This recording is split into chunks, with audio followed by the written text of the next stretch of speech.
Okay, we're live. That would be kind of neat. It's the art of war. Yes. No way, actually. Have you read it? Okay, my friends. It's been a couple of weeks. There was a lot of reading to be done. The plot thickened intensely. And so, because we have 2 weeks worth of reading to go through, and because there we go. There's just a lot of things happening, and there's things happening that you don't know are happening because we're reading an abridged version.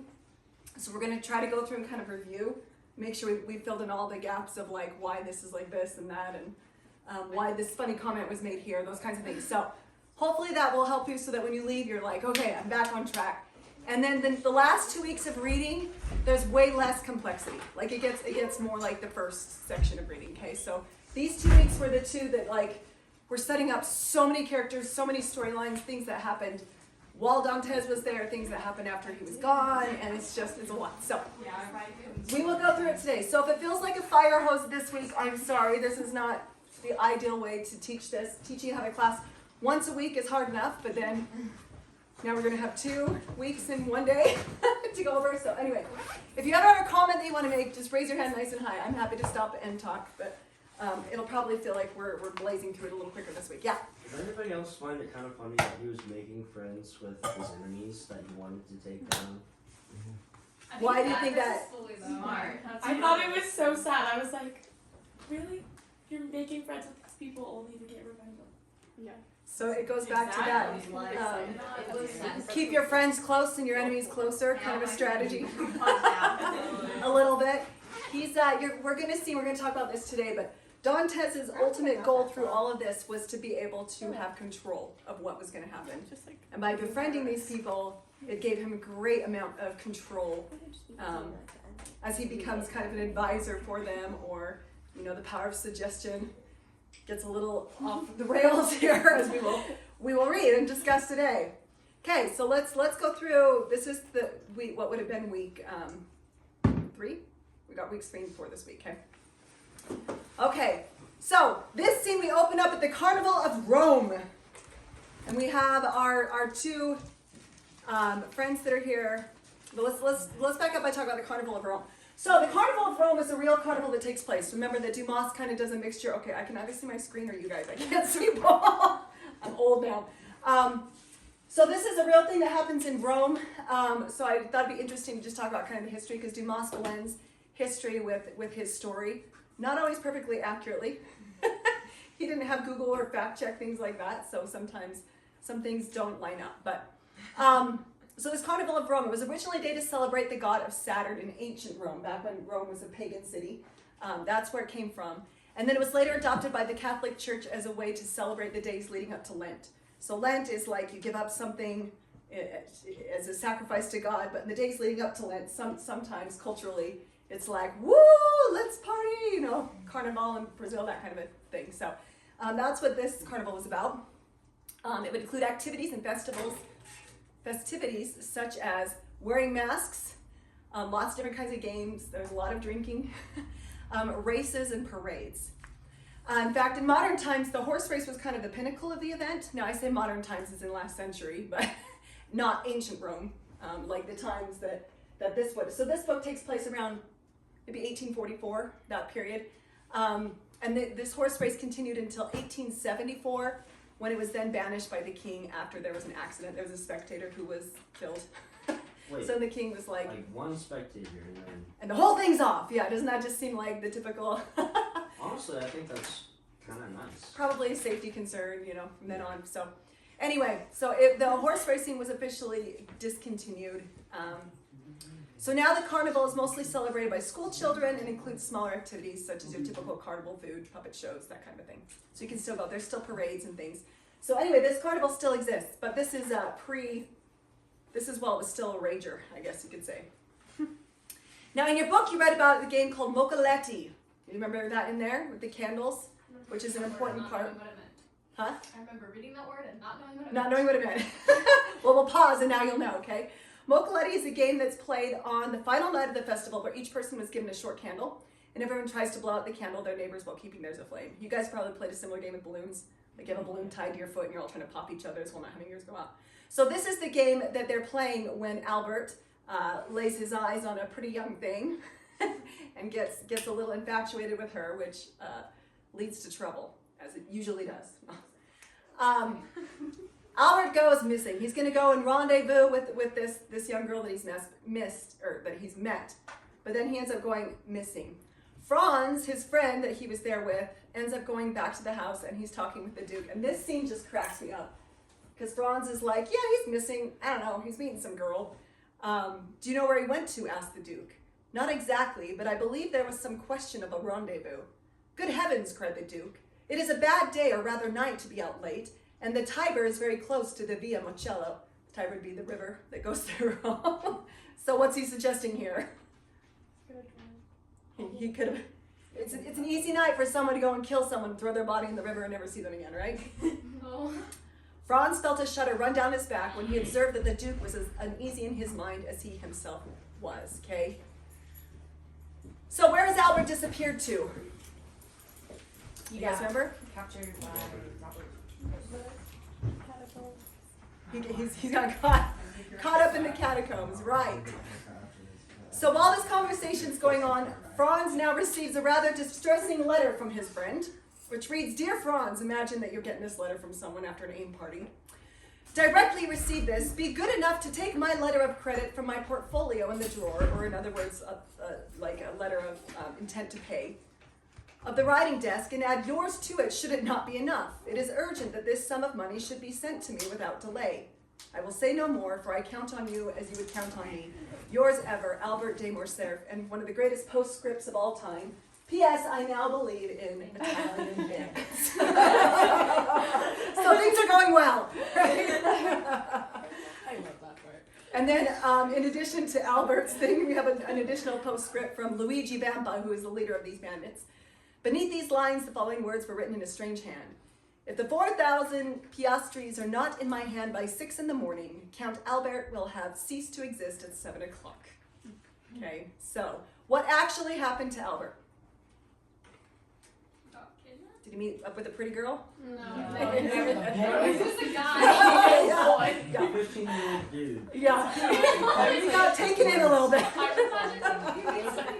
This This is cross-dressing all Poor before. guy. Is it? 15-year-old guy. I'm like, that guy looks so womanly. I know. Seriously, poor guy.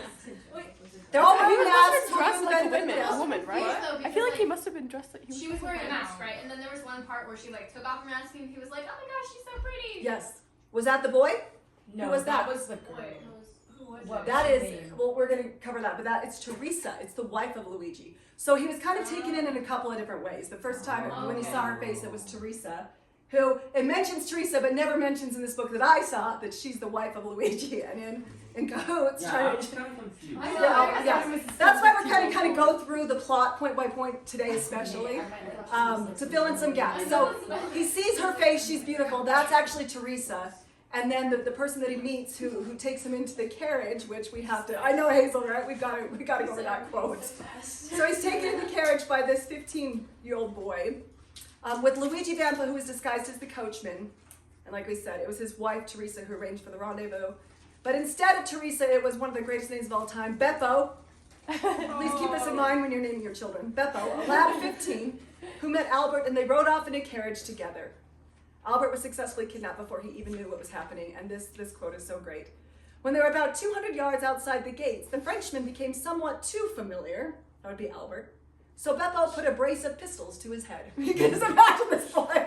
He's getting a little too handsy, and the kid's like, all right, enough. We're not going any further than this. Okay. Too far. Oh, man. And so then they come back to the conversation between the Duke and Franz. Says, well, this seems quite a likely story, said the Count, turning to Franz. What do you say to it? Why, that I should think it very funny if it had happened to anyone but Albert. Fair enough. Okay, let's back up for a second. Who is Franz and who is Albert? Franz Albert is is Ferdinand's son. and Mercedes. Okay, Albert is the son of Ferdinand and Mercedes. Good. And who is Franz? He is the one who's betrothed. He's the general's son. of The general's son. Villefort's.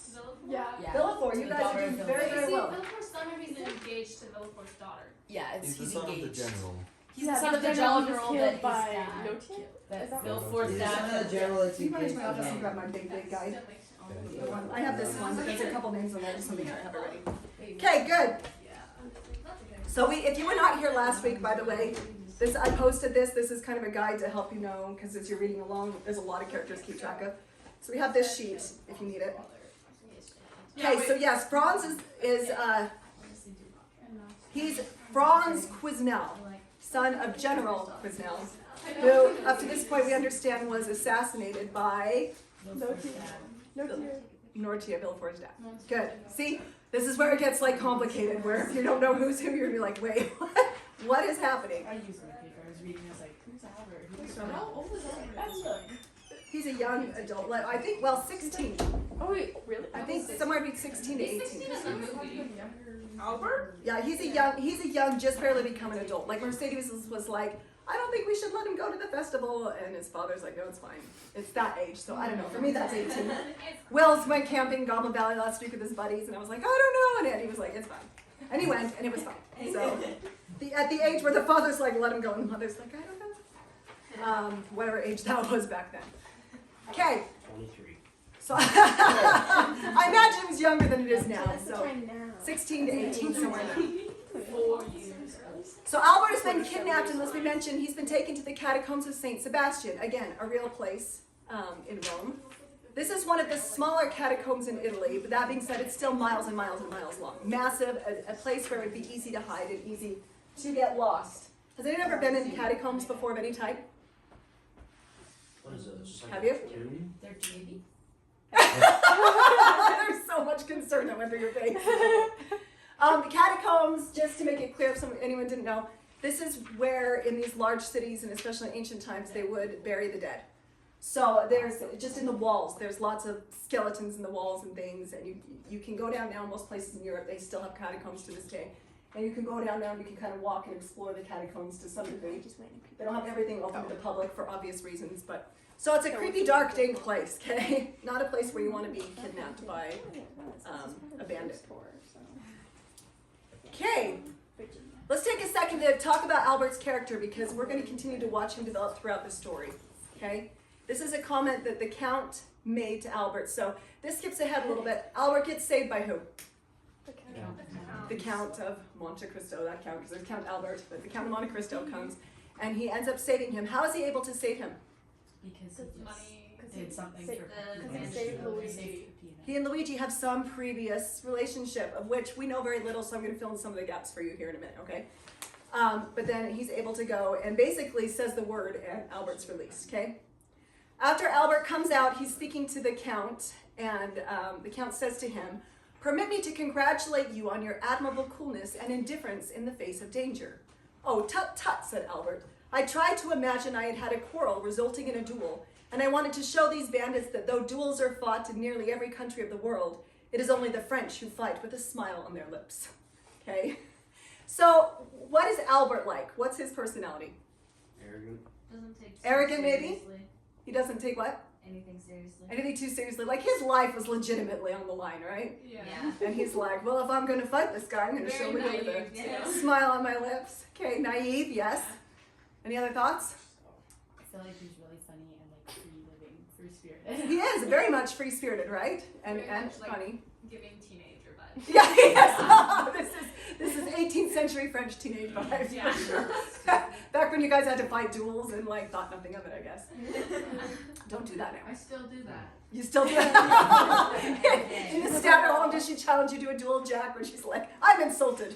I challenge you to a duel. Good. We want to watch Albert through this story because he is a mix of Mercedes, who we see as sort of a heroine of the story, and then Villefort, who very much is not a heroic figure, right? So, question is, where do you see his mom and where do you see his dad? Fernand, what did I say? I said Villefort. Fernand, thank you. Yeah. See? Too many characters. Plot Too many twist. characters. Plot twist. Yeah. You didn't know? I'm revealing the truth I now. really, I did like how it was like the Count. They don't describe him, but his slave girl is like, here's the most handsome woman I've ever seen, and all of his enemies are described as like they look way older than their age. Yeah, Like, yeah. really bad now. Dantes, who spent a great deal of time in prison, has apparently bound back and is Yeah. very handsome and is aging better than the others. Maybe free conscience versus guilt. I don't know. Okay, so let's talk about this. Let's fill in this gap. How did Monte Cristo know Luigi Vampa? Okay, this is a quote from your book. When he was quite young and still a shepherd, I once gave him a gold coin. This is the Count, or Dantes speaking. Wait, really? I once gave him a gold coin for showing me my way. Later on, he tried to kidnap me. I, however, captured him together with 12 of his men. Doesn't say how, I love that. I just did it because I'm the man.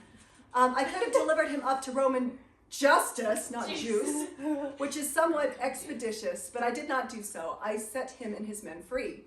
On condition that he should sin no more, said the journalist, laughing. It delights me to see that they have kept their words so conscientiously. No, Monsieur Beauchamp, on the simple condition that they should always respect me and mine. Okay? So this is after they've returned back to Paris, and everyone's saying, oh, you saved Albert, how heroic of you, however did you do it? And this is him kind of answering the question, okay? So Monte Cristo learns that Albert is engaged to, don't look, who's Albert engaged to? Remember? Eugenie, another name, Beppo and Eugenie. These are, you guys are good. I served my mission in Eugene, and I was like, I can't do it, I can't name my kids Eugene. Okay, Beppo and Eugenie. So Monte Cristo learns that Albert is engaged to Eugenie Danglars, right? This is a former enemy of his, okay? Question. Yes. Question. How old do you think the Count is at this point if he knew Luigi Vampa when he was young? Is he He lied. It was after he got out I of thought he prison. just lied about it, but Yeah. Isn't he like in his 40s or 50s? Yeah, we could do the math on it. He was put in prison when he was 18. He was there for 14 years. And then, I guess we don't really get an exact number. He spent many, many years before he's come back.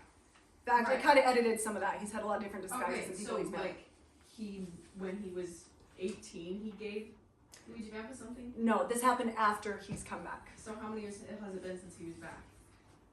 I don't know off the top of my head. Yeah, they don't really talk about it, but I'm always confused. They don't in the bridge. Wouldn't it be nice? We could probably find a timeline of like, he's at this I age thought when it this was happens, 14 this age. years, right? This happens. Well, says, 18 plus 14 plus at least probably another 7-ish or so at this point. So he's like 40. Yeah, he took his time. He got his fortune, and he took his time kind of setting up the plot. He gathered his people to him, like Hades and Cavalcanti and these others.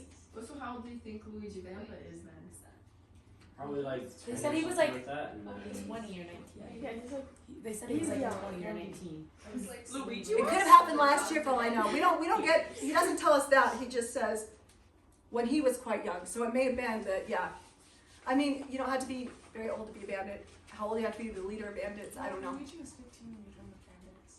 They said he was like 20 or And 19. when That's they, what okay, they do you said. guys have the whole story in the abridged version? The whole story of how he joins the bandits? How Luigi joins the bandits. I know he was like a shepherd, and then he like killed the leader of Yeah. the bandits, and then It's Okay. a became really the- long, complicated story, and it kind of, Are you doing the unabridged? yeah. Yeah. So this is why. So this is all. What we read here is all we get in the abridged version. But you could easily do a Google search or whatever if you wanted to read the full story of how they came to be. So he was 15, and then that's when he and the girl got engaged. I don't know. It didn't ever say they got married, they were just engaged.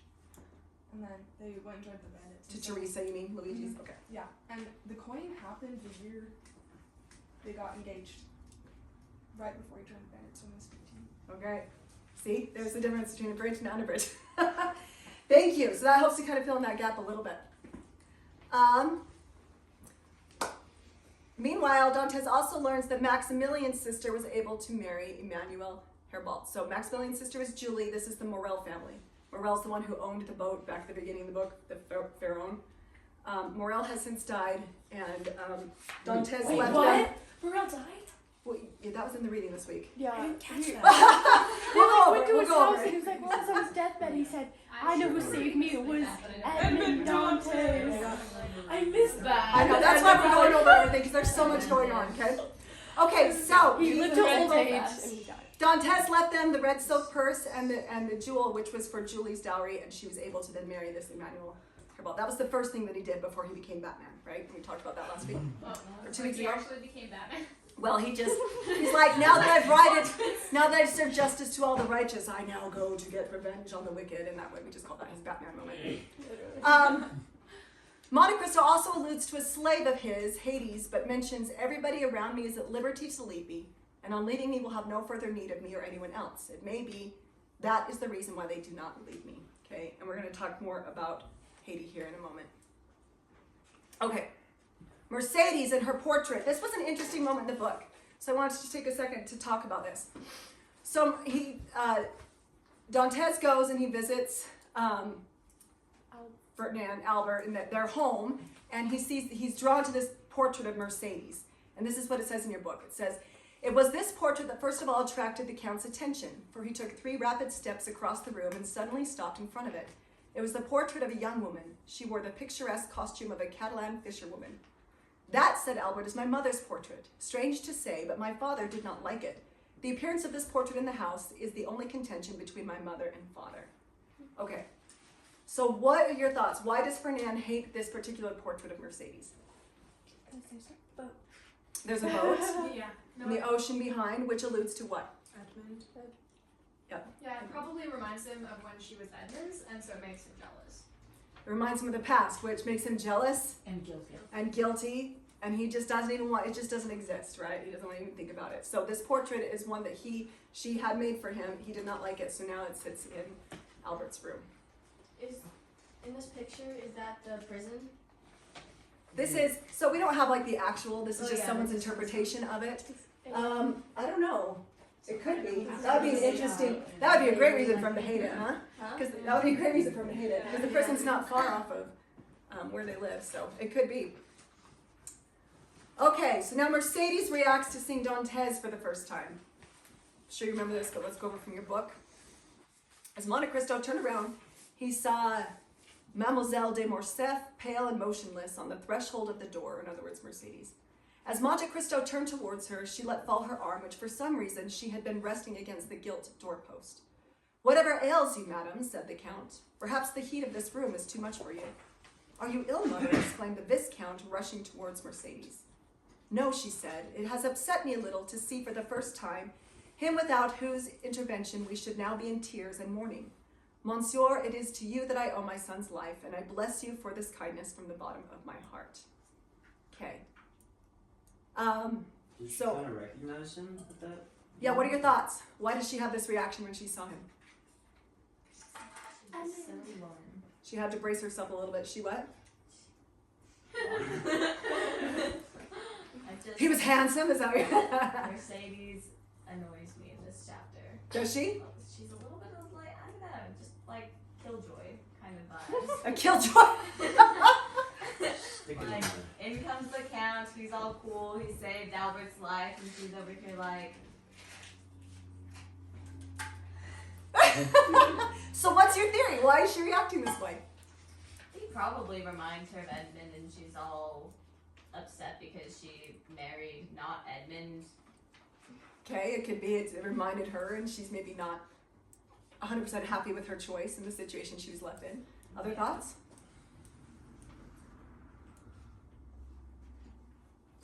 We will go on and see, shall we? So later, Hades pulls Albert aside and says, "Has this man any friendship for you, Albert?" she asked with a nervous shudder. "I believe so, mother." "And you? Are you fond of him?" "I like him in spite of Franz de Epinay, who always tries to convince me that he is being returned from the other world." There was a strange terror in the Countess's voice as she said, "Albert, I have always put you on your guard against new acquaintances. Now you are a man and capable of giving me advice." I don't love that line. No, I'm just kidding. "Nevertheless, I repeat to you, be prudent, Albert. What then have I to fear from him?" "You are right," said the Countess. "My fears are stupid, especially when directed against a man who has saved your life." Okay, so what's Mercedes' take on the entire situation? She seems to think that he's kind of like a ghost. She feels like he's a ghost. Yeah. Okay, Sterling? She knows he's out for revenge. She knows. So you think she knows that it's Edmond, and that's making her nervous? Okay, good. Your thoughts? Yeah, I think she knows it's Edmund, and she ended up marrying Fernand, and Edmund is back, and something might have to do with Albert, or for Count of Monte Cristo's revenge might be for Albert to hurt them. Sure. I think she probably doesn't be like, oh my gosh, it's him. You know, like she's definitely suspicious, but I don't think she's like, oh, I know it's him, right? Yeah. Because Yeah. She believes he's dead, so like I feel like it's more of like I think it's interesting how a lot of the characters that meet him have like this like scary like nervous feeling. I don't know if that like why they'd have that feeling, Yeah. but like they just do. They have that like intuition that he's not there for good, Makes them even uneasy. though it seems like he's doing good things. Which is interesting because then it comes back to the definition is what is good, because what's good for one may not be good for the other. When we think about it, when he's like, now I'm going to go serve justice, well, depending on which side you've been on, justice might not be in your favor. Yeah, Hazel. I think it's so interesting the switch from before the carnival when we're with Dantes to now if we're the Count. Yeah, And yeah. like the difference of Dantes really felt so sympathetic to him and whatever, but it's been an undisclosed amount of time, Uh-huh. and he is wrapped in mystery. Everything you're like, whoa, and so it's so like he feels way more threatening now than he did when he used to, and it's just interesting to. It feels like everyone's scared of him because they don't know what he's capable of. Because he keeps being like, oh yeah, I want like a limitless check from the bank. Yeah. And everyone's like, what? And it's just like you don't know what, he's like a loose cannon, you don't know what he's gonna do. It's very true, right? And that's maybe his intention is to come in and shock and awe a little bit, and there's a little bit unstable, and nobody's heard of him, but he's really wealthy. Who is this guy? Good. These are excellent observations. He's putting everyone on edge. Yeah, Eleanor, and then I was just thinking, I mean, he shows up, right? And she sees him, and he seems to remind her of Edmund somehow. And I think it just stirs up a lot of her guilty feelings. And then also she's like, well, if it is Edmund, he's gonna get revenge against the people he doesn't like. And I just married, like, another guy. So I think it's fear for herself as well as fear for her son. Yeah. Because not only are they now, like, in his debt, the son is, like, becoming a close friend with him. So she's kind of like, I don't know what's gonna happen here, and it's concerning. yeah, and it's interesting that her thoughts of concern go straight to Albert. They aren't necessarily for her husband, Fernand. She's worried about Albert, right? Which it says here that their marriage, the only thing they've ever thought about, according to Albert, is their portrait. But it is interesting to know. Brent, you have something to add? Oh, I think it's just Mercedes waking up, trying to figure out as if it's really Edmund, because I feel like she thinks it's him, but she's not completely sure. So she goes to Albert. Kind of verifying, but also kind of what Eleanor said is also kind of out of concern too. Yeah, she's wary, very wary. Good, yeah. I think Mercedes has like this, she's kind of acting this way and to not get her hopes up. I think secretly she kind of hopes, but she doesn't want to get too excited and she doesn't want to like have any guesses, so she's like holding back. Good. Those are some good discussions, and we're going to come back because Mercedes and Dantes are going to interact again and again and again. I want you to pay attention to those conversations and Mercedes' reactions to them. Let's talk about, Hazel touched on this, let's talk about Dantes then goes to visit Danglars, and it's time for Dantes to flex hard, okay?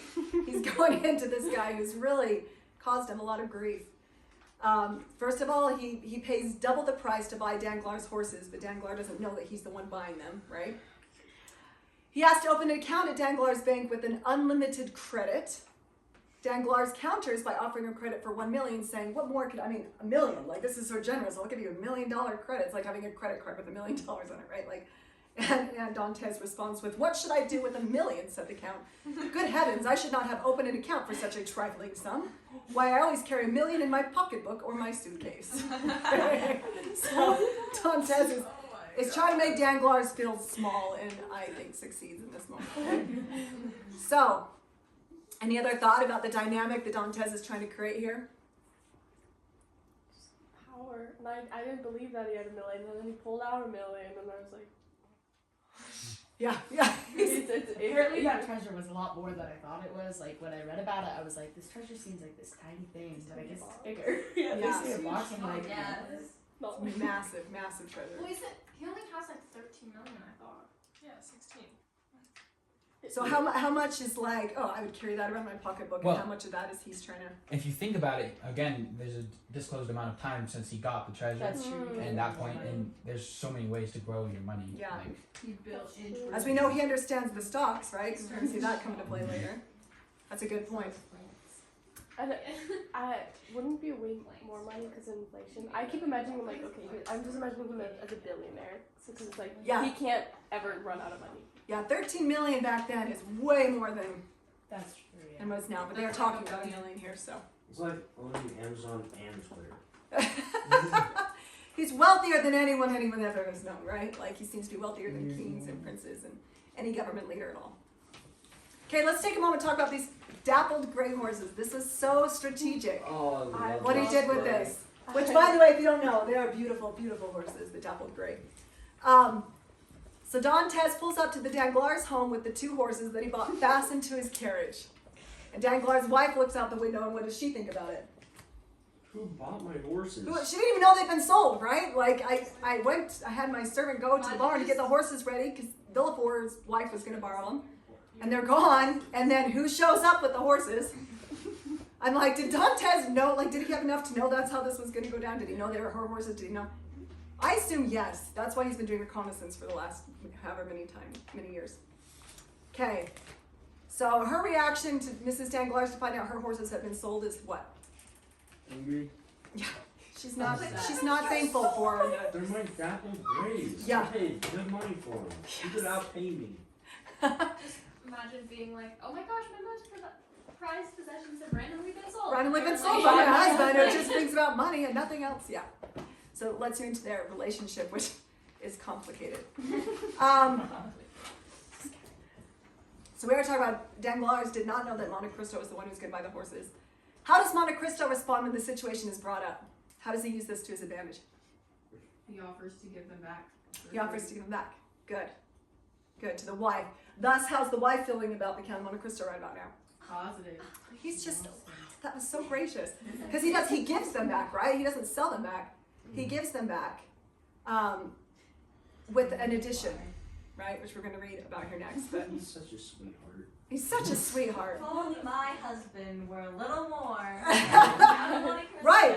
There's something to be said about this strategy that if you're trying to pull off some big heist or some big revenge and you get the wife on your side, I'm just saying, she's kind of the voice in the husband's head. So I think it's a funny strategy, an effective strategy, quite frankly, in this situation. So let's continue with the dappled gray horses and what happens. Dantes returns the horses with one small addition. Quote, the horses were sent back wearing the same harness as in the morning, but in the center of each rosette, which adorned the sides of their hearts, there was a diamond. Okay? And then the horses get lent out to Madame Villefort. Do we learn anything more about the diamonds in the unabridged? Do you recall? Okay. I'm not there yet, so. Okay. Well, there it is. You'll have to let us know. So there's these 2 additional diamonds, which seems like such a oh, what a kind gesture. Like, not only did he give them back, but he gave them back with this addition. But we know that there's something sus about these diamonds, right? Because then Dantes gets home and turns to Ali, his servant, and asks, could you stop 2 runaway horses? In a few minutes, a carriage will come along drawn by 2 runaway horses, the same dappled grays that I had yesterday. Even at the risk of being run over, you must stop these horses before my door.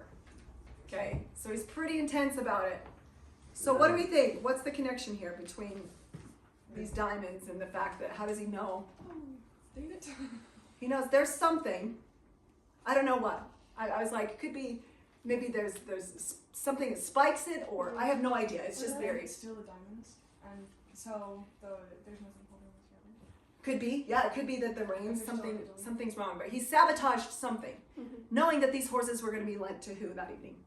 Madame Villefort. Madame Villefort. Okay, so here we go with the complicated revenge plot.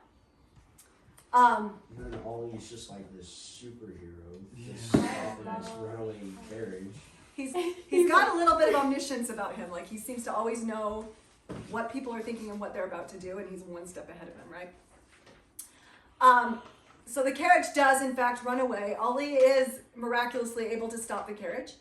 And Edward Villefort, who is the son of the Villeforts, has fainted from the fright of the experience. He's like 12 years old too, which is fine. Okay, No, he's Edward 8. Villefort. I didn't make a slide about He's this, eight, but looks like a 12. let's talk about Edward Villefort for a second. What is he like as a character? Spoiled. very spoiled. He's like feminine almost, like He's very dramatic, maybe I could say. What, someone said brat? Is that what I heard? Us, yeah. Yeah, Brat. he's like the kid that you see in the grocery store screaming his mom won't buy him a candy bar, and mommy's like, oh, I'll buy you all the candy bars, I love you, sweetie, just stop crying, right? That kind of a dynamic, okay? Madame Villefort sees her son as, well, she has a moment where she's like, I don't know if I phrased him correctly, briefly, but for the most part doesn't seem to do anything to change it, okay? From your book, quote, I will give my fortune to him who restores my son to me, because he's passed out, and the mother, maybe that's where he gets his dramatic side from, is saying the same thing. Monte Cristo opened a casket and took out a flagon of Bohemian glass encrusted with gold, containing a blood-red liquid, a single drop of which he placed on the child's lips. Though still pale, the child immediately opened his eyes. On seeing this, the mother was beside herself with joy. He's getting all the wines. What is it? The elixir? Is that Bruce sign, right? Yeah. This is, we talked about the red vial when we were back in prison, right? That saved the abbey until it couldn't, okay? So he's obviously procured another bottle of it, and he's now using that. So pay attention when you see the red vial, because do you guys remember symbolically what it meant? Revenge, or like something like that. Power. Yeah. The power to give or take away life, right? Yeah. Okay. So what has Dantes accomplished at this point in regards to the Villefort family? he's on their side. He's in good. He's in good standing. Got You notice, both the wives. once again, he got the wives onto his side, right? I think this is a very strategic thing, and he's won them over to thinking, oh, he saved my son. He's the greatest thing ever. So nice. Okay. Except for Mercedes, who's a little like, I'm not sure about this. Okay, and then briefly it refers to Haiti. Haiti's going to come up more. I said Hades earlier. That's funny. It's Haiti, not Hades. That's The god of the dead is in That's a this? different yeah, not the god of the dead. So Haiti is the sled that Dantes refers to a little bit earlier. I just do want to point out, because whenever you read something like this, I was like getting a little bit like ick, because in our day and age, if an older guy has like a slave girl, what is that about? This is a totally innocent relationship and a pretty normal thing for its time, okay? He did phrase it kind of weird though. He did, yeah. Who is yeah. Haiti? You have a mistress and he's like, Haiti no, is his but I have slave. a He just slave. refers very lightly to her that he has this slave girl from the Orient, which this is not politically correct, right? We don't, but that's what they've referred to at this time, because we still have the Silk Road and the Oriental trade and things like that. Okay, so he has this girl that he calls his slave, but he mentions, but she's free to go at any time. Okay, he bought her though. So what is the relationship between Dantes and Haiti? Let's read this quote while we think about that. Complicated.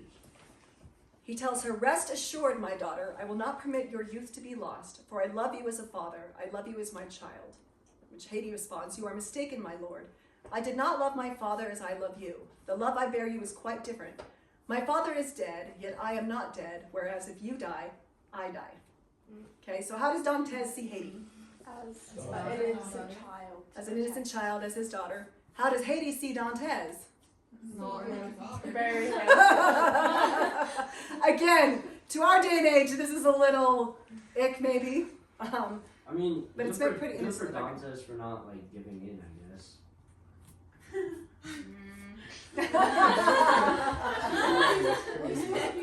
We'll see. Oh, We'll see. no. Moving on. Okay, let's talk about the Morel family. I just wanted to pause there and talk about that dynamic. Just pay attention to that dynamic. Okay, the Morel family and the red silk purse. So, a long time ago, we knew that Dantes visited the Morel family and gave them this purse, which had what? Money. Money to pay off Morel's debt. Remember, Morel was like ready to, there's a lot of suicide in this book, I don't know. It's the same thing with like duels, like it just, I don't know, death came easily in this way of thinking. Hopefully we're past that now. But he got the money to pay off the debt, save Morel's life, because Morel was going to take his life, right? And so the family now, he goes to visit the Morel family, finds out the father has passed away, but that they have this silk purse as well as the diamond that he gave, kind of as like a, on display in their home, as a shrine, as something of great meaning to their family, right? How did the family feel about these relics? We kind of talked about that a little bit. Any other thoughts, though? I thought it was interesting. They have to know after they visit that he's Dante's, because they were like that he was the savior of them because he's sitting there and they have it all out and they're like, we have it on full display, so if at any time our benefactor came, we'd be able to tell by his reaction. And Dante's like, Dante's is like stone face. yeah, like super red, and he has to leave. Don't show it. Yeah, Oh, it yeah? throws him a little bit, right? Like it could reveal, like he's got a big scheme going here. If his identity is revealed at this moment, it's not good for him, right? For what he's trying to do. Okay, so how does the story differ with the Red Purse from the direction that Dantes is headed with the other families, the Danglars and the Villefors? It's nice to one of them, so. He's nice to one of them. Technically, he's nice to all of them, but He doesn't need to stay nice to those. Right now, they're all about the same, right? The intent and where we're headed, maybe. But yeah, he has good intent for them versus for the others, she doesn't. Good. Any other thoughts about that? The other, it's also interesting that he remains anonymous to them, because like he's just trying to, seems like he's just trying to help them out, whereas the other ones he's very much like, oh, you know, I did save your child and all that, you know. Yeah, Like, you owe me. yeah. Very different dynamic, isn't it? Yeah, he's more manipulative, I guess. With that. Yeah, that's a good way of putting it. I agree. Okay, so what things of justice could come from these two comparisons about how he's responding to one family versus the other? Mercy is, I feel, yeah, when he's nice, and then the other ones is like, you have to pay for your crimes. Mercy versus justice, right? Good. What he sees as justice. Okay, so there was the red silk purse, the diamond, and I didn't mention the note from Dantes that was written to Julie that he signed Sinbad the Sailor. That note was on display as well. Okay, this is what Julie says about it. It might have been Maximilian. I don't remember. One of the two. My father regarded the deed as a miracle. He believed that a benefactor had come from his tomb to help us. It was a touching superstition, Count, and though I could not credit it myself, I would not destroy his faith in it. How often in his dreams did he not mutter the name of a dear friend who was lost to him forever? On his deathbed, when his mind had been given the lucidity that the near approach of death brings with it, this thought, which had till then only been a superstition, became a conviction.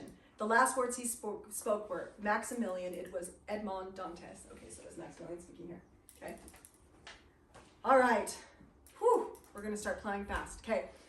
Villefors and the elixir. So Monte Cristo explains to Madame Villefort about how to build up an immunity to the elixir. Okay. And they have an interesting conversation at that point, right? Chapter. It's what? They talk about poison or something for a chapter. Yeah, he explains this is the elixir. You can use it to help people, or this is how you can use it to kill people. It's kind of a morbid conversation, right? To which she says, no matter how scientifically planned a crime may be, it is still a crime, said Madame Villefort. It cannot escape the eye of God. It is fortunate that we still have some conscience left. Otherwise, we should be very unhappy, said Monte Cristo. Okay? And then there's this reference to Shakespeare, which I think is worth pausing, because it gives us a bigger scope. Remember, anytime in literature we see Shakespeare or fairy tales, folklore, the Bible, anything that's like an understood conversation or dialogue between a large group of people, they're trying to give us a bigger picture, okay? So Dantes says to Madame Villefort, take for instance Lady Macbeth. She found an excellent servant in her conscience, for she wanted a throne, not for her husband, but for her son. Now keep Mrs. Villefort and her son Edward in mind. Ah, maternal love is a great virtue, and such a powerful motive that it excuses much. But for her conscience, Lady Macbeth would have been very unhappy after Duncan's death. Okay? So, we're going to review just quickly Lady Macbeth, the story. Lady Macbeth manipulates her husband. This is Shakespeare, I mentioned that. Lady Macbeth manipulates her husband and desires to see him gain power even by killing another man, Duncan. She urges Macbeth to kill Duncan, shames him for being a coward and unmanly. And after the murder, Lady Macbeth helps to cover up the crime and keeps a facade of composure. But she is soon plagued by guilt, which causes her to sleepwalk and become mad, trying to wash away imaginary bloodstain, saying the famous line, out damn slut. Sorry, it's important you know Shakespeare. Lady Macbeth eventually succumbs to her madness and dies through suicide, okay? So the fact that Dantes is like taking time to reference Lady Macbeth, remember there's a bigger dialogue happening here. It could be foreshadowing, it could be, gives us an idea of intent, which it certainly does here. And because it's funny, remember how we talked about the greater scope you have, the more you can appreciate humor? This is Shakespeare and his dog Spot. Okay.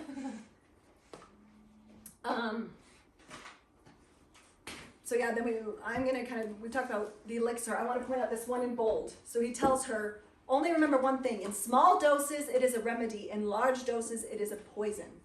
Okay? So what does this bold sentence teach us about the deeper meaning of the elixir and what could the elixir represent? In small doses, it is a remedy. In large doses, it is poison. Yes? Revenge, you said?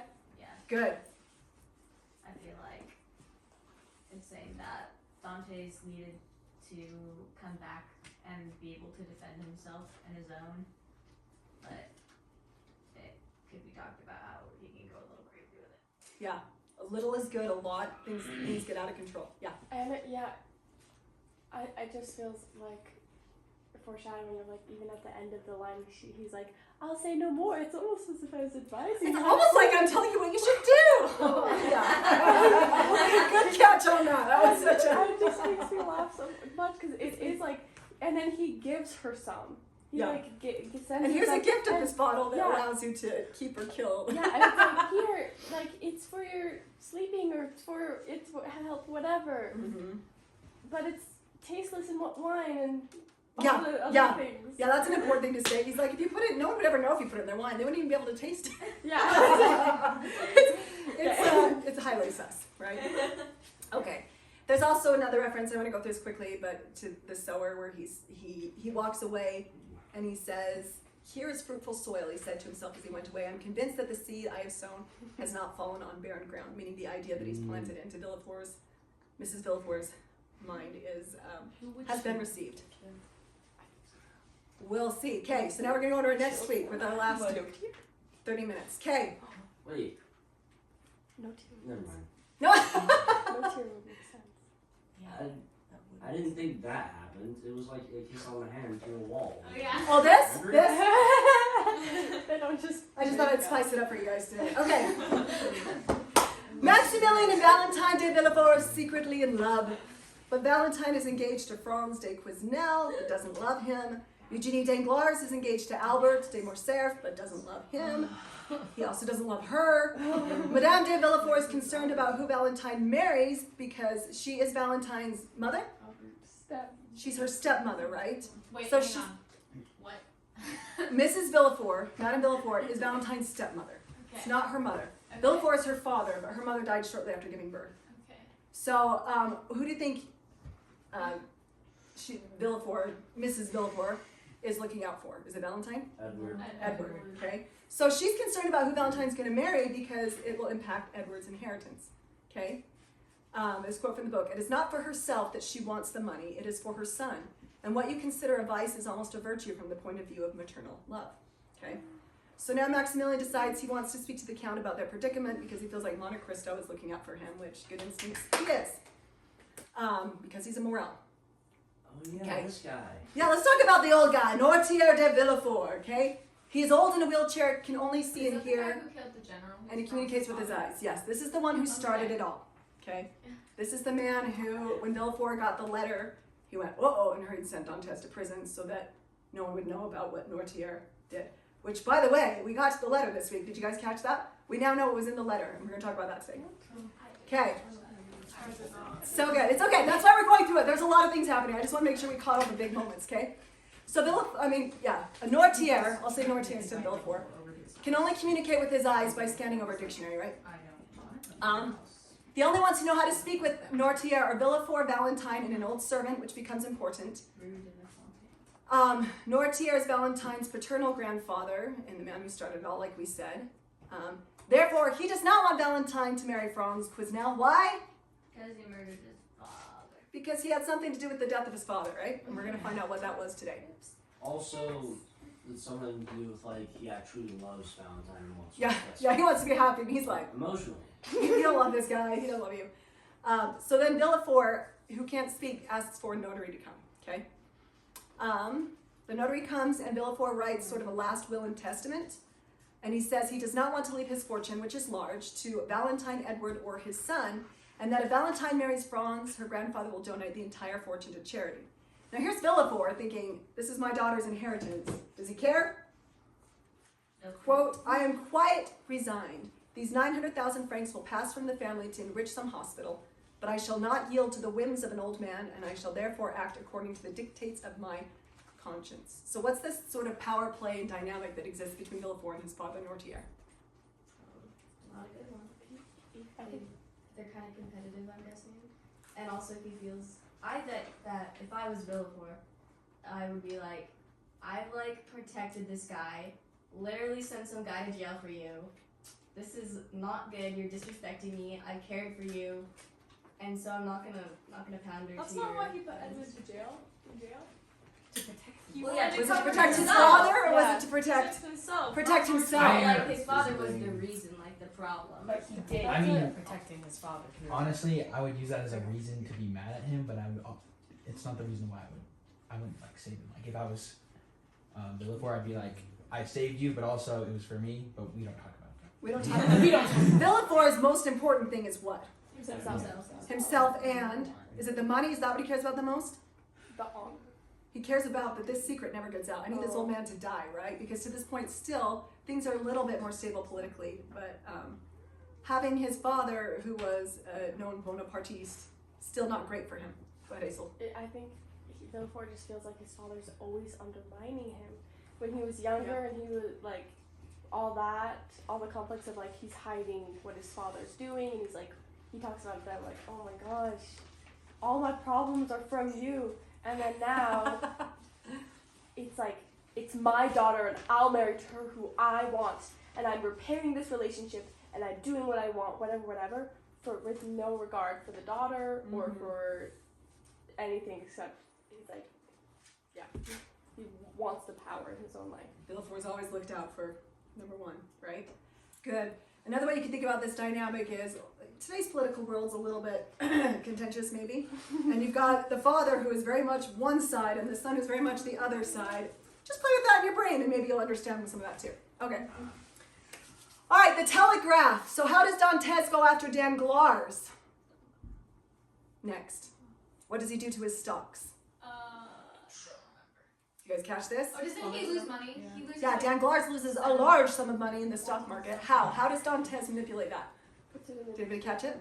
He what? Newspaper. He puts something out in the newspaper, like the news affects stocks, right? We know that even in this day and age. The news will affect the stocks. And so he puts something out that's going to cause Danglars stocks to drop low. Was it true? So the stocks drop, and then what happens? The newspaper comes back and says, oh, never mind.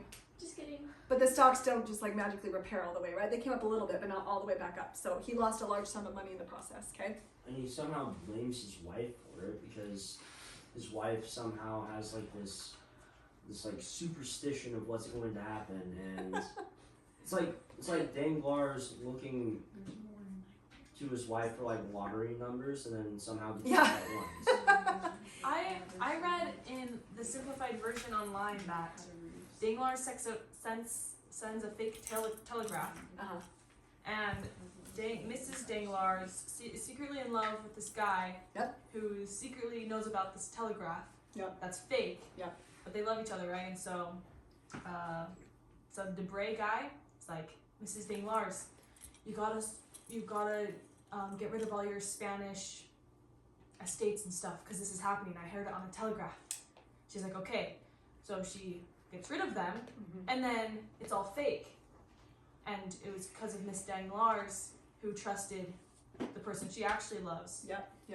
Who heard the telegraph. You're right. So it wasn't Mr. Danglars. It was the wife. It was the wife. You're right. You're right. You're correct. Why did they get married? Was it because she was like a higher position in society? We're gonna get to that. Okay. Her, Mrs. Danglars, she gets around. Okay, we're gonna talk about that in a second. Okay. Whoa. So there's stuff. Stuff has happened. Okay. Let's talk about the dinner. So the Count of Monte Cristo, he has a dinner party at this new home that he's bought, and this is the party with like the fancy fish. Okay, and he's basically kind of using the party to show off all of his wealth and things. And Dantes says, what is marvelous? That which we do not comprehend. What is truly desirable? That which we cannot have. Now to see things I cannot understand, to procure things impossible of possession.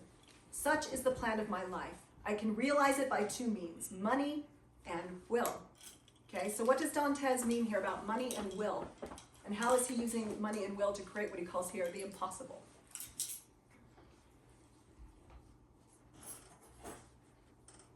This is kind of a fun moment for Dantes, because this is one of the rare moments where he's telling them exactly what he's doing, but they don't know it, right? He's like, I use money to bend things to my will. Money and power, or money and will allows me to do the impossible, right? So he's kind of like cat and mouse a little bit here. He's like, here's everything that I'm doing, and they have no idea, right? It's going right over their heads. And then he talks about these fish, with these rare imported fish from far away. And Dantes says, I am like Nero, and then he says a Latin phrase, which translated means one who desires the impossible. The reason why these fish, which I dare say are in reality not such good eating as perch or salmon, seem exquisite, is that in your opinion it was impossible to procure them, yet here they are. But why are there two of each kind, asked Danglars. Because one of them might have died, replied Monte Cristo simply. I'm going to pause there.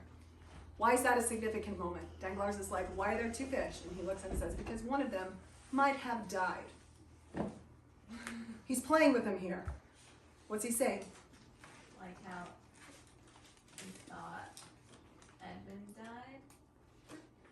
He's two fish in and of himself, right? Is he talking about the banks of like, I want to have your card from your bank, but I already have all these other connections, so it's like just in case one of them goes out, I still have. There could be some of that. I think that this is where he's revealing himself without revealing himself. He's saying, I might have died, but there might be two of me. Kind of that thing. Because the fact that he has this exchange with Danglars, there's a very, this is a weird conversation to just insert in a book, right? Like there's these two fish and they talk about it for like 3 pages. Like why, in the abridged version, like why is this important? I think Dantes is using this as a way to kind of bait his enemies without them really knowing. It shows that he's both alive and dead, and his ability to use his wealth to manipulate and control. Okay, let's get into Madame Danglars now. Because you guys only have half of the story in this book. So, ready? Before marrying Danglars, Hermine Danglars had an illegitimate child with Villefort. Yes! Oh! They didn't even cover it in the book, and it's an important detail, actually. Okay, so she had an illegitimate child with Villefort, and it gets worse. Villefort told her the baby died, and he tried to bury it alive. Yes, which we call infanticide. Okay? The baby was saved, okay? And you will see a little of him later on, although this is a very edited version, but he does show up, okay? Soon, in this section. Also edited out of this abridged book was the fact that Monte Cristo, during this dinner party, it was being held in the home where she gave birth to the baby and where Villefort tried to bury it. I know. There's so many things I was like, I read that chapter and I was like, I'm mostly happy with this book, but come on, okay? So he held the party in that home and alluded to the fact that it was legend that an infanticide, a baby was tried to be killed here in this home, which is where their child was born. So now Hermine Danglars is married, but as Dia was saying, is this marriage going well? No. She is having an affair with another man named Lucien Debray. Okay? Yeah. I have no idea why her hair is green in this. This is from one of the movie movies. But I just thought that there's no picture that would be better from Madame Danglars than that one. Okay. So that catches up a little bit. Laura. So I was reading from another abridged version actually, and it did have this story. It was like the Count, he has a servant who is the one who saved the baby. Okay. And he knew all about that and explained it. And then he went on to say that like his sister wanted to raise the baby, so they like kept it, except his sister ended up dying and like I don't know what happened, but they lost. And then the servant had like this whole long story, and then he went and actually met Caderousse. And it explains the fate of Caderousse and his wife in relation to the servant. And then there's so many things. This is worth reading again at some point in your life, guys. But yes, you're right. So how Dantes came to both know about it and have an association with this child, which will come up here in a minute, is because one of the servants, he spent this time, he was the fact that he grabbed Haiti, the fact that he grabbed this servant who saved this child and basically adopted this child as their son, so now that he has this son playing in his life, he did his homework, and he's ready to drop the bomb on everybody here. Okay, So, now this is a chapter, I just wanted to make sure we caught all the because a lot of stuff came at us fast in this chapter. About Danglars, Fernand, Cavalcanti, that's the illegitimate son of Villefort and Madame Danglars, Eugenie and Albert, okay? Which I don't even think this book properly addressed that, but that's who it is. Okay, so Albert, the son of Fernand and Mercedes, is engaged to Eugenie Danglars, which we talked about. But Danglars has recently learned of this Prince Cavalcanti, or supposedly, who's parading around as a rich, wealthy man from the Orient, and is suddenly thinking, wait, why am I having Eugenie marry Albert when she could marry this rich guy, okay? So he's starting to have second thoughts.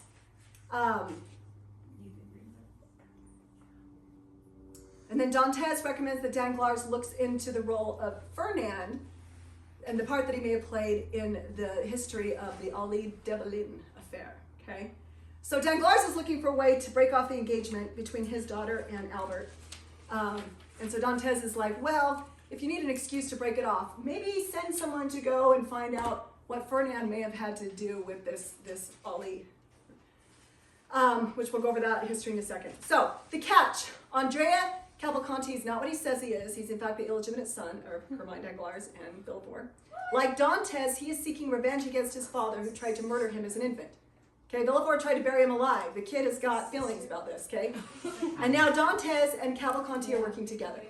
Okay? Wait, so he's getting married to his half-sister. Did what? He'd be getting married to his half-sister. No. Gross. Well, this is the only. This is Eugenie Danglars. Yeah. Not Villefort. Not No, Valentine. no, it's not his half sister because she's his stepmother. Stepmother. Oh, Wait, stepmother. what's a Eugenie? Confused. Eugenie Danglars is not. Oh no. Yeah, Eugenie is not a stepdaughter to anyone. Yeah. It's just It's a completely different thing. It's a different thing. So there's Danglars and the Villeforts, different family. Okay, so let's talk about the Ali Pasha, who was a real person. This was his life, okay? He was known as the Lion of Janina. He was an Ottoman Albanian ruler. He was, so this is where Dumas stretched the truth. So this is a real person, this really happened. He was executed, but it wasn't by a Frenchman, it was by the Ottomans after he was declared a rebel. And he was beheaded and his head was sent to Constantinople. So that's the true story. But again, in this day and age, a writer took liberties and Dumas did that. So in the novel, it was written that the downfall was brought about by the betrayal of a French officer, namely Fernand. Because remember, he went off, became a French officer and then a general. Haiti is in fact the daughter of this man, of the Ali, and was sold into slavery by Fernand. Okay? Whoa! So Dantes buys Haiti both to save her and, you can see he's been going around collecting. He's studied these people's pasts, and he's went around and he's collected people who would also be interested in revenge. Okay? Okay, now we get to this part, and I wish there's a brand new movie, you guys. I watched it over the break. It's 4 hours long. Whoa. of the Count of Monte Cristo, and the entire thing is in French, so you have to do it with subtitles. My mom watched that. It is so good, except for at the end, you just can't do it the exact way, but they twisted a couple things, which when we get to the end, I'll be like, this is what happened. So I had to rant to my husband for like 20 minutes, but other than that, they did a good job with a lot of it. This scene is spot on in that version. It's not in the older version that most of you have seen, but in the brand new one, it is spot on, the one in French. But because it's new, I couldn't get a clip of it. So, I'm not going to show that to you. That was a long way to say, now you have to listen to me read some more, okay? But this is an important moment. This is Mercedes and Dantes when they speak at the ball. And this is their conversation that they have. He said, I loved a young girl and was on the point of marrying her when war came and carried me away as in a whirlpool. I thought she loved me well enough to wait for me, even to remain faithful to my memory. When I returned, she was married. Most men who have passed 30 have the same tale to tell, but perhaps my heart was weaker than that of others, and in consequence I suffered more than they would have done in my place. And then Mercedes asks, and you still have preserved this love in your heart. One can only love once. And have you ever seen her again? And have you forgiven her for all that she has made you suffer? Yes, I have forgiven her, but only her. Do you still hate those who separated you? The Countess placed herself before Monte Cristo, still holding in her hand a portion of the fragrant grapes. Take some, she said. I never eat muscatel grapes, madam, replied Monte Cristo. Inflexible man, she murmured. Okay, so there's a lot happening, and there was some clues Flexible man. in the pages leading up to this that she wants Dantes to eat something in her home, right? Why is it important? Why does she want Dantes to eat grapes? Did you catch? It's subtle. Did you catch why that's important to her? I didn't catch why, but it did remind me of something. Yeah. It reminded me of the story of Persephone. Haha! She goes You to- caught the pomegranates. Yeah, to hell, and Yeah. Hades is like, eat the pomegranates so you can stay here forever. Yeah. Kind of reminded me of that. I wrote the exact same thing. This reminds me of that exact same thing. So we'll back up a little bit earlier. This gives us context. This is her. She says, Albert, it would give me pleasure to see him, meaning the Count, take something, even though it were nothing more than a bit of pomegranate. And I agree with you. I think that that was an intentional thing there. It may be that he's not yet reconciled to the French way of living, or that he would prefer something else. And then she goes on to tell the Count, there's a touching Arabian custom, Count, Mercedes said at last, looking at Monte Cristo supplicatingly. Which makes another Arabian reference. Yes, you see a lot of that in here. Which makes eternal friends of those who share bread and salt under the same roof. I know it, madam, but we are in France and not in Arabia. And in France, eternal friendships are as rare as the beautiful custom you just mentioned. Why does she want him to eat the grapes? Sign of goodwill. As a sign of goodwill? Because when you have eaten something in someone's home, it means that you are friends. So what is she saying here? What page is this? She's nervous. It starts on page 252, 253 through 255. So 252 through 255 is Summer Ball. Okay? Does she trust Dantes yet? No. Why doesn't she trust him? Maybe because you won't eat any food in her house. You want to feel this making her nervous? That'd make me nervous. No one else was noticing whether Dantes was eating food or not. It's true. But if I would then hinted at it, I was like, hey, sometimes people kind of truce, by eating food, and he's like, no. He's like, no. And it says friends are very rare in France, right? If you go to the story of the Alibaba and the 40 Thieves, in that story, they offered the thief captain. Alibaba offers the thief captain meat, salted meat, and he says in the story, he's like, I can't eat salted meat. And the servant's like, who is this man coming into my house not eating this? He's obviously a traitor. So I feel like that's what she's getting at. She's like, I just hinted to you that you need to eat food in my house and you're not eating it. You have bad intentions. Yes. Are you friend or are you traitor? Are you friend or foe? And that's what she's trying to figure out here, right?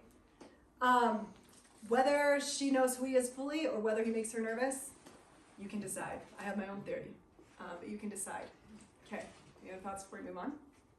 Okay, let's talk about the Saint Marins. This is short and brief, but it's important. So they're at the ball, and the ball gets interrupted with the news that Valentine's maternal grandfather has died of a stroke on his way to visit her. So this would be the father of Renee, who's Valentine's mother, who died shortly after she gave birth. She's not even really brought up in this story, okay? So the grandfather has died, but the maternal grandmother of Valentine remains alive, but is ill, okay? So they came to rush the wedding between Valentine and Albert, but something suspicious is happening. I'll read this quote. This is the grandmother. She says, I tell you, monsieur, last night my sleep was sorely troubled. I saw in a dark corner where there's a door leading to Madame de Villefort's dressing room. I tell you, I saw a white figure enter noiselessly. I saw a white figure and heard my tumbler move, the same one that is now on my table. So then Valentine turns and tells the doctor about what her grandmother has said, and he goes to investigate while she gets pulled away to the garden to go see who? Maximilian, okay? So let's pause briefly and talk about that. So they met in the garden to discuss the fact that Valentine's marriage is being rushed. Maximilian says that he will wait until the marriage has taken place and then he will take his life because we're very much into that thing here, the Romeo and Juliet story. Valentine and Maximilian decide that they're going to run away together and they want to confide in Nortier, who then makes a plan to help them do so, okay? Meanwhile, the grandmother dies. And the doctor grabs Villefort and tells him that his mother-in-law has in fact been poisoned. She's been killed by brucine, the red vial. Yeah. The doctor reveals that he has been administering brucine to Villefort's father, Nortier, and wonders if that is who gave it to the grandmother. So we have a couple of red vials in this house. A couple of suspects, although that's the only one that they know at the time. Who else has the red vial? Madame Villefort, okay? So who killed the grandma? So who killed the grandma? No, we're done with this. Yeah. Okay, and then we end this week with the letter that started it all. Dun dun dun! Oh, you're right. It was the Okay. one. So then Nortier, so he's decided he's going to help Valentine and Maximilian, and he decides to do that by calling Franz Quesnel, Valentine's intended, and he gives him a letter to read, okay? This letter reveals the full story and truth of what happened to Franz's father. It also reveals the truth behind the letter that Villefort used to send Dantes to prison. Turns out that General Quesnel was not assassinated. He was killed in a duel, okay? Franz understandably wants to know the name of the man who killed his father, okay? So it was a duel. It wasn't actually an assassination. It was Franz's father got offended, as one does, because he was a captive. But he wasn't actually assassinated. He challenged another man to a duel, and the other man won, the leader of this group. So from your book, quote, "Do not refuse me the satisfaction of making known to me the name of the president of the club, so that I may at least know who killed my poor father." Dazed and bewildered, Villefort reached for the door handle. Valentine knew what her grandfather's answer must be, for she had often seen the scars of 2 sword wounds on his arm, and she drew back a few steps. Finally, using his eyes, he scanned, and he came to the word myself. "Yes," motioned the old man. "You," cried Franz, his hair standing on end. "You, Monsieur Nortier, it was you who killed my father?" "Yes," replied Nortier, with a majestic look at the young man. Majestic. Franz sank lifeless into a chair. Villefort opened the door and fled, for he was seized with the impulse to choke out of the old man the little life that remained in him. Okay, so what all has Villefort lost because his father has revealed this truth to Franz? Why is Villefort mad? Huh? Because he was hoping that the secret would die with his dad. Yeah, and he almost made it, right? Yeah. All these years. He But then almost all of a made sudden it. he's He sharing can't the speak, he can't walk. Good. Other thoughts? He's now probably lost the marriage with Franz. Yeah. When we talked about he wanted control of this situation, Right. he's completely lost control because will Franz marry Valentine now? Oh, No, probably not. Hopefully not, or there might be some psychological issues there. And Nortier already changed his will too. Yeah. So, Yeah. yeah. It would mean nothing to Villefort at that point.